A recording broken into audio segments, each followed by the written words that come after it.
7 days without food, until the lonely rancher heard the widow's cry. Chapter 1. The wind howled across the barren prairie, carrying dust and the scent of dry earth. Inside the collapsing cabin at the edge of the settlement, Mary Whitfield sat hunched near the dying embers of a fire. Her face was pale, her lips cracked, and her eyes dim with exhaustion. For 7 long days, she and her 3 children had gone without food, only sips of stale water keeping them alive. Her youngest, Emily, whimpered weakly in her lap. The child was no more than 4 years old, her ribs showing through her thin dress. Beside her, Thomas, 12, and Grace, 9, tried to be strong, but hunger gnawed at their small bodies until even their voices carried a hollow echo. "Ma," Thomas whispered, his voice raspy. It hurts so much." Mary pulled him close, though her arms felt weak. "I know, my love. I know. Hold on a little longer." Her husband had been gone for nearly a year now, killed in a logging accident far north of the settlement. His death left her with nothing but debts, a leaky roof, and 3 starving children. The neighbors had turned away, too busy with their own burdens. What little she had left, her pride, was crumbling. Mary tilted her head back and whispered into the darkness of the cabin, "Forget me, Lord. Just save my children." The 7th day was the worst. Hunger clawed at her so fiercely she could barely stand. She felt her body trembling, not from cold but from weakness, her knees buckling as she tried to stoke the fire. The thought crossed her mind that perhaps it would be easier to just give up, to let go. But then she looked at Emily's sunken eyes and Thomas's trembling hands, and the thought of leaving them alone tore through her like a blade. She forced herself to rise. Her pride screamed against it, but she had no choice. Somewhere, someone had to help. Far across the prairie, in a ranch house built sturdy with oak beams, Samuel Carter sat in silence. He was a man of 38, tall and broad, his face weathered by sun and solitude. The locals called him the Lonely Rancher, for he lived apart from town, keeping only the company of his horses and cattle. His wife had died 5 winters ago, and since then, he'd built walls around his heart thicker than the logs that framed his home. Most days, he didn't mind the quiet. But sometimes, when the night wind howled, the emptiness pressed too close. That evening, Samuel saddled his horse to check the far fences. As he rode through the wind-battered grass, he thought he heard something unusual, a faint sound carried by the breeze. A cry. Not the cry of an animal, but of a woman. He pulled on the reins, listening harder. The sound came again, thin, broken, desperate. He spurred his horse toward it. Mary had stumbled out of the cabin, nearly falling as she dragged herself along the dirt path. Her children were too weak to follow, so she had left them tucked in blankets, whispering that she'd return with food. Her vision blurred, but she kept walking, 1 step at a time, whispering prayers with every breath. When her knees finally gave out, she collapsed into the dirt, sobbing. That's when she saw him. A figure on horseback, broad shoulders against the fading sky. For a moment she thought she was hallucinating. But when the man dismounted, rushing toward her with concern etched across his rugged face, she knew he was real. "Ma'am." His voice was deep, steady. "What happened?" Mary tried to speak, but her throat was too dry. She could only manage a whisper, "My children, 7 days, no food." Samuel felt his chest tighten. Without hesitation, he lifted her into his arms. She was far too light, her body frail as a child's. "Where are they?" he asked firmly. She pointed with a trembling hand toward the shack. "Inside. Please, save them." When Samuel stepped into the cabin, his heart clenched. 3 children, pale and gaunt, huddled together under thin blankets. They looked up at him with hollow eyes, too weak even to flinch. For the first time in years, Samuel felt something stir deep inside him, an ache he thought he'd buried with his wife. These weren't just strangers. These were lives hanging by a thread, and he couldn't turn away. He knelt by them, his voice soft but firm. "It's all right, children. You're safe now. I'll get you food, I promise." Mary's tears fell as she whispered again, almost to herself, "Forget me. Just save my children." Samuel looked at her, his jaw set. "No, ma'am. I won't forget you. I'll save all of you." The rancher's cabin smelled of wood smoke and fresh bread, a scent Mary hadn't known in months. When Samuel first carried her and the children inside, the warmth of the place almost felt unreal, like stepping into a dream she feared she'd soon wake from. He set her gently down on a wide chair near the hearth. "Stay," he said firmly, seeing her try to rise again out of habit. "You're weak. I'll tend to the fire and get food." Mary lowered her eyes, ashamed at being cared for like some helpless soul, but she lacked the strength to protest. She watched as Samuel moved around the kitchen with quiet efficiency. A pot soon bubbled over the fire, the rich smell of stew filling the air, while thick slices of bread were laid on the table. When he placed bowls in front of the children, Thomas and Grace stared at them in disbelief, while little Emily only blinked with wide eyes. "Go on," Samuel encouraged gently. "Eat. It's yours." At first, Thomas shook his head. "We can't.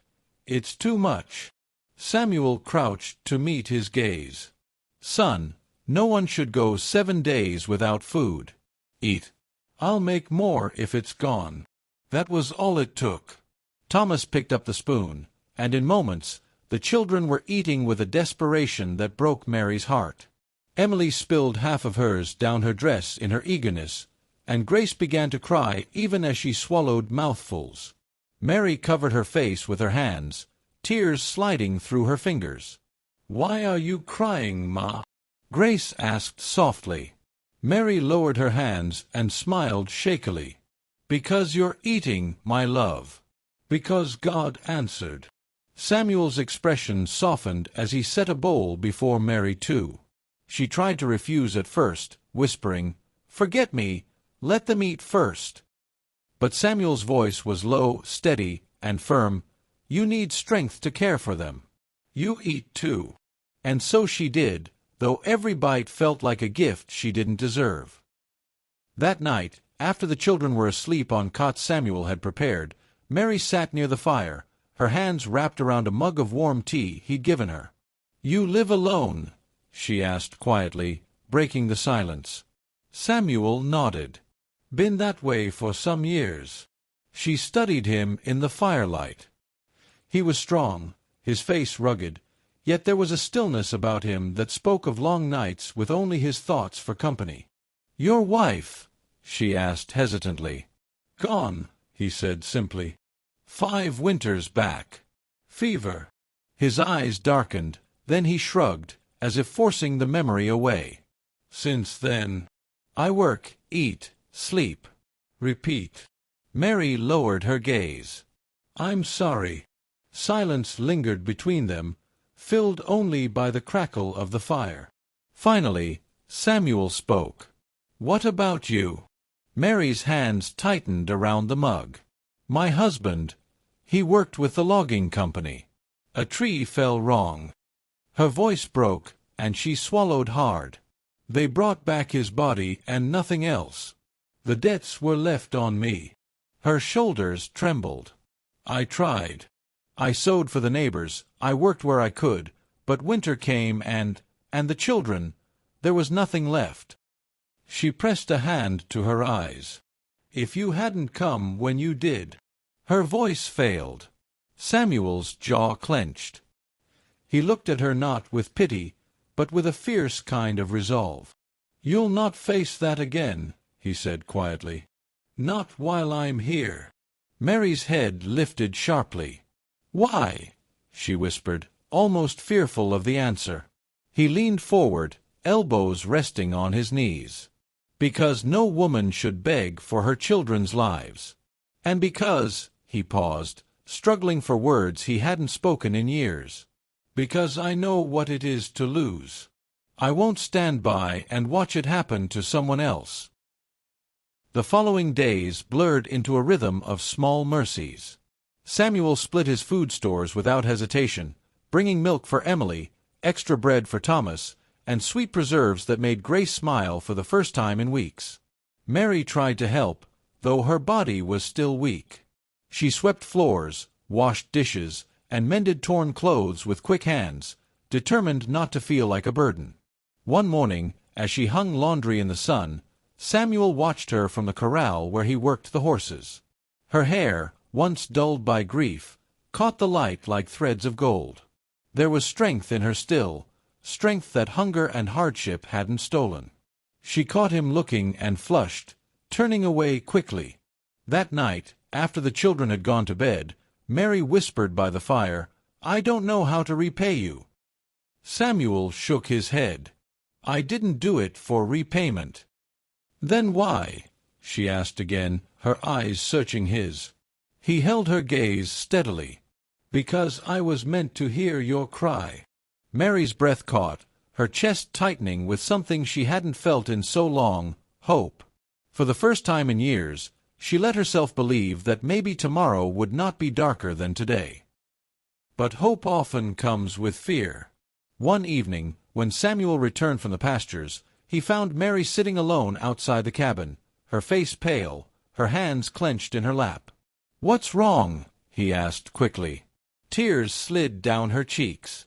"I shouldn't stay. People will talk.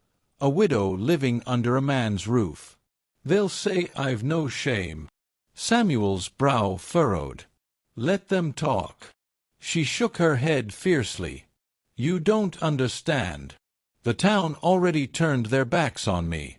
If they call me names, it will fall on my children too." Samuel stepped closer, his voice low but steady. "Mary, you think I care for gossip? You think your children's lives are less important than idle tongues?" Her lips trembled. "But what if you regret helping us?" He reached down, tilting her chin until her eyes met his. "I don't regret saving you, and I never will." For a long moment they held each other's gaze, the unspoken truth between them stronger than words. That night, as Mary lay awake listening to the soft breathing of her children, she thought of the man who had carried her from the dirt road, who had fed her children before himself, who looked at her not as a burden but as someone worth saving. And for the first time since her husband's death, she let herself whisper into the darkness, "Thank you, Lord, for sending him." Samuel, in the room across the hall, sat awake too, staring into the fire. His heart, long numb, felt alive again. He knew he was no longer just a lonely rancher. He had found a family crying out for rescue. And perhaps, in saving them, they had begun to save him too.